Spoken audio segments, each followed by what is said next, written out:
getting my suntan on. I want to work on my farmer's tan a little bit.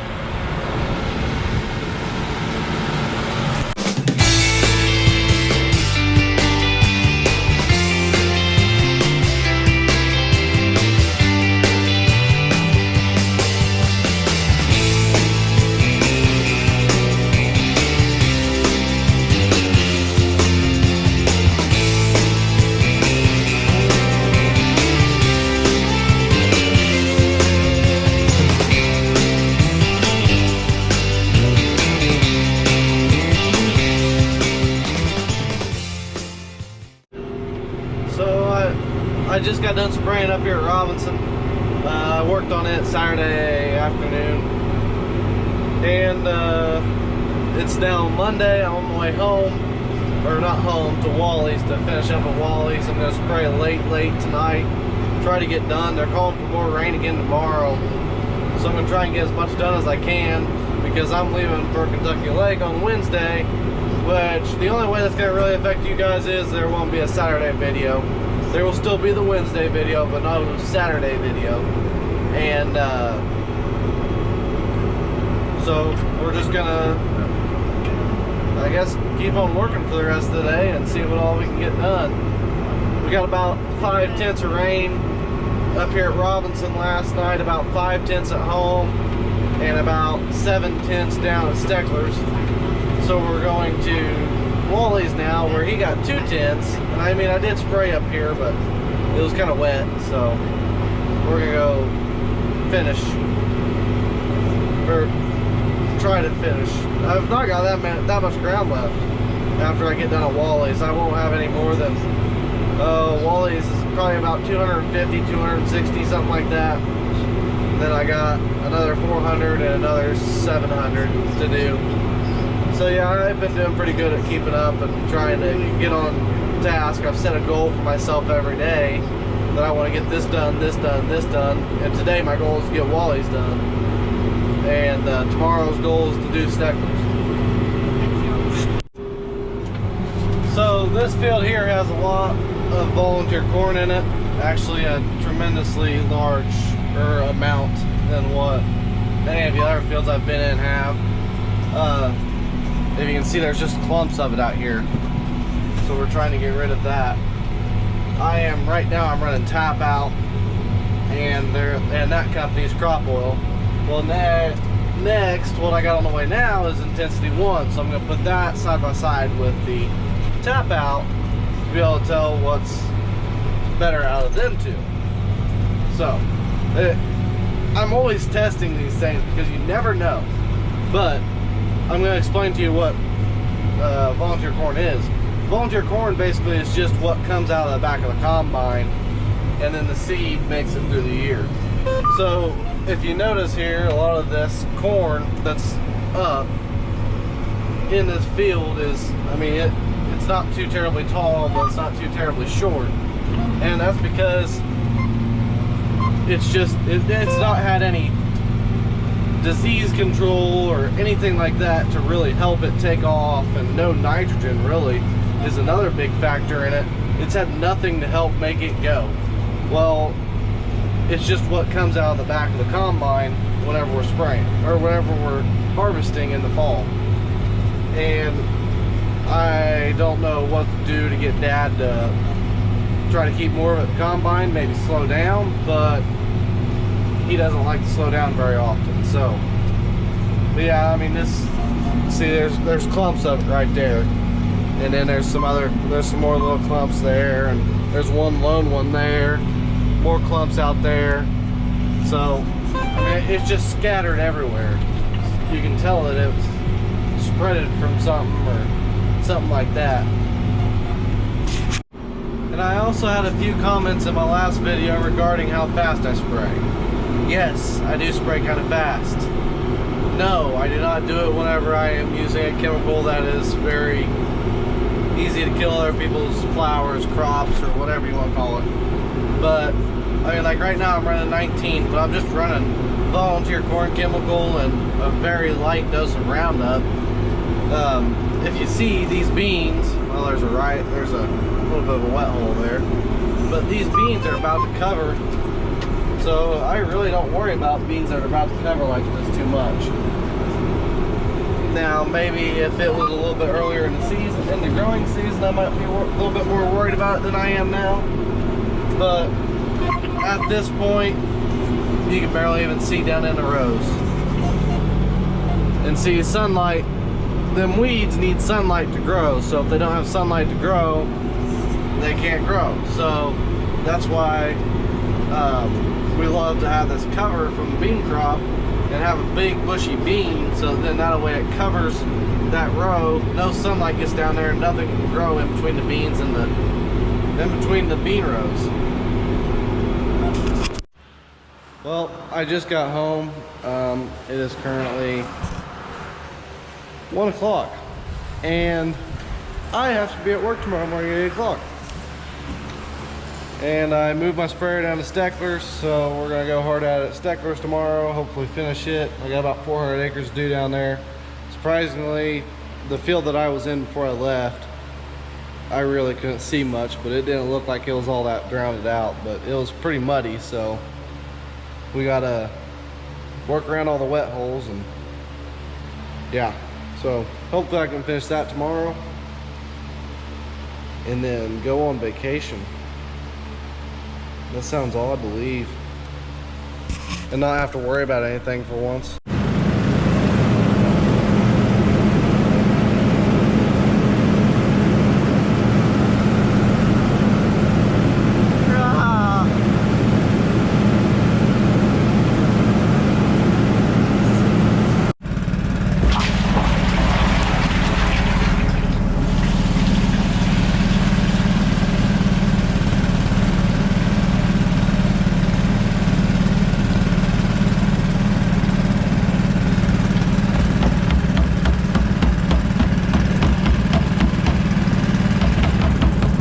Call them the knives of death. Hey Ross. Alright. Pitter patter. Let's get at her. Yeah, it's kind of muddy down here. I was spraying down here last night, but don't really have much of an option right now. Running out of options, so mud it is. I hate doing it, but it's whatever. We gotta do it. We gotta get it done. We got more rain in the forecast for later today, so hopefully we can get at least somewhat done. I forgot to lock my door, but so I gotta go get my key. So this actuator valve needs replaced, so I had to get a new one. It's staying open on whenever I'm running, so I'm trying to make sure it gets closed and make sure it stays closed so I'm not killing other people's stuff driving down the road. They're putting the drop nozzles back on. That's not fun. This boom's a little bit messed up, but it'll be okay. See, I broke this pin the other day. They didn't have it at John Deere, so we had to improvise with a bolt to finish. So once we get the parts, we'll fix it. But if you look in here, if I can get it, see how that's like kind of cockeyed from the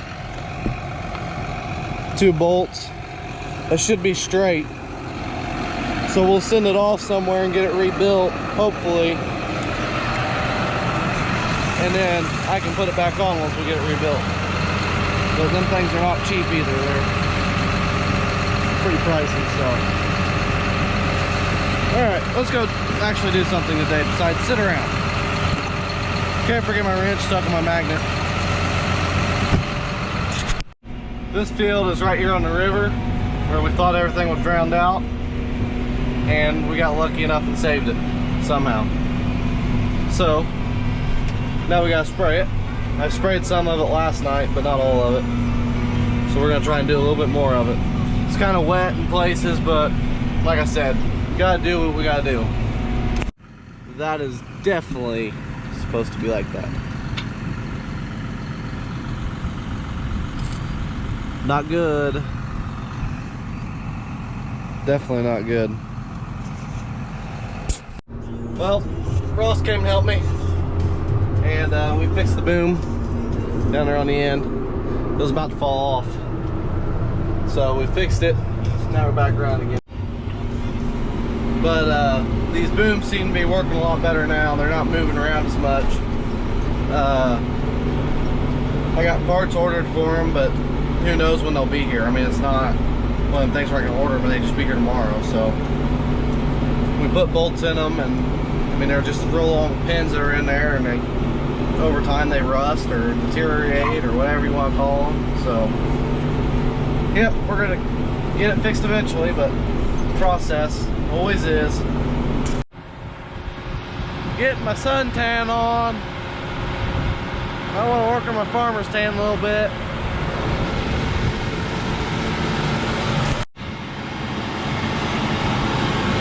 Still leaky. Haven't had time to fix it. That hydraulic leak on there has been there for a while. I just haven't had any time to get it to really stop and fix it. I gotta take all of the pump stuff off the back. Basically everything that's black right there, I have to take off. I have to take all that off, and I have to take out, there's like a bunch of little solenoids in there. I gotta take them out and find which one it is that's busted. So yeah, that's got to be a pretty good sized project.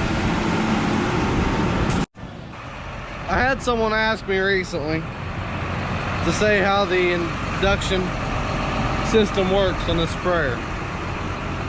So I'm going to tell you. There's two nozzles here where you fill up, dry fittings. So I can turn the pump on, just shove it up on there, and it fills them up. These nozzles, one goes to the bottom of the tank and the other one goes to the top of the tank. And I just fill them from the bottom. You're supposed to use the top, but I've never found a difference in it. You got these two pumps right here, and they pump from the bottom of the tank, and they pump it, and they got all this, I don't know what these do exactly. It's a plunger, and you take it off to prime it, but it runs up them tubes. See them there? You see the blue one, and then you see the brown one, into a mixing tube on top. And the mixing tube is silver right there. I'll get up there and I'll show it to you here in a minute. I'll back up and let my boom down so you can see it. But it's a mixing chamber where them two are injected in there. This is the mixing chamber I was telling you about. See, it has enough for 3 different chemicals. And then this is my Roundup one, and this is my Extendamax one. And it takes pressure to push these open from that pump to let chemical in. I'm only using this one. This one's not being used right now.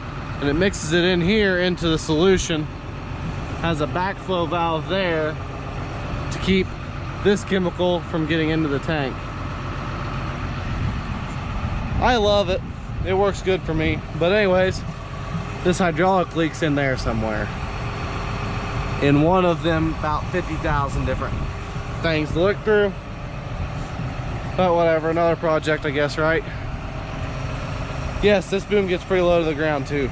And to fix that, I gotta take all of this stuff off, which I think I can take a couple of these bolts out and take this off, and it'll just flop down to right here in this area.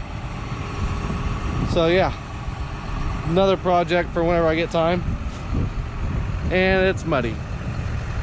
Oh yeah, and I broke my other mirror off on that side. There's no mirror there anymore. Yeah, a lot of boom. I'd love to have a bigger boom though.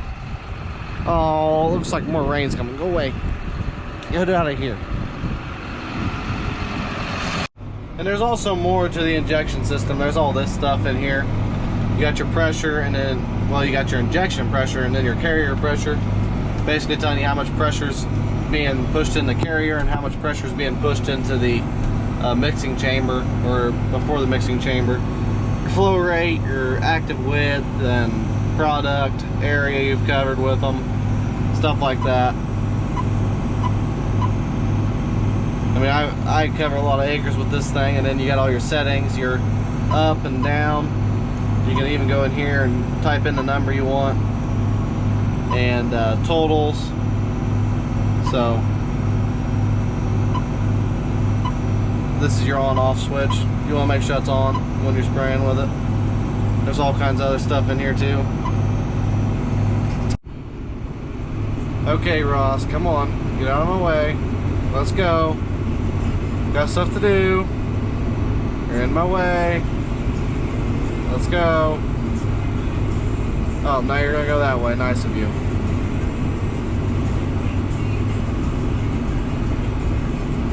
Put your booms down. Why are you so sky hijacked? That is going to prevent plant. That's not ours. That's one of our neighbors. This is our field here, and there's a ditch back there that I can't get across. So I drove across him. Well, I stuck my boom out over him about 5 or 10 feet, just to kind of keep the weeds off of me, so they don't come over and hurt me. But as you can tell, hold on a second, I'll turn here so you can see. But right there, you can see where them seeds have flown off their weeds onto our beans and got weeds out there. So now we're gonna go to, I think this is gonna be it for today. I'm not sure yet. I have to go look at another field before I can say too much more. And then we'll probably end up going home, calling it quits for the day. At this point, this rain that is here now, the other one blew past us, but this one hasn't. And this one can rain. I am done until I get back from the lake. I am in dire need of a good time and some fun. So that's gonna be my next stop, is Kentucky Lake, where I can hopefully sit around, relax, sleep, and do nothing the entire time. Well deserved and well earned, I feel like. Maybe. Hopefully. I don't know. Well, I'm down here looking at beans right now because we thought we had yellow flash in them from glyphosate, but we don't. It's just water issues. It's raining over there. That's really pretty. But this irrigation is the one that got struck by lightning. There's no box, or the box is broke on it now. That's gonna be all for today's video. I'm not sure if I'll have one out for Saturday. It just depends on if I film anything of me doing something at Kentucky Lake or at the lake or whatever, or if it doesn't rain at least. And it's starting to sprinkle now. Anyways, remember to hit that subscribe button, give me a nice old thumbs up if you wouldn't mind, and then also leave a comment down below if you got any questions, comments, concerns, whatever you gotta say, just say it. I'll answer it usually. And then also hit that bell notification button. Can't forget about the Illinois Rivers Farms Facebook and Instagram page. Those two are pretty important too. So anyways guys, until next time, see you later.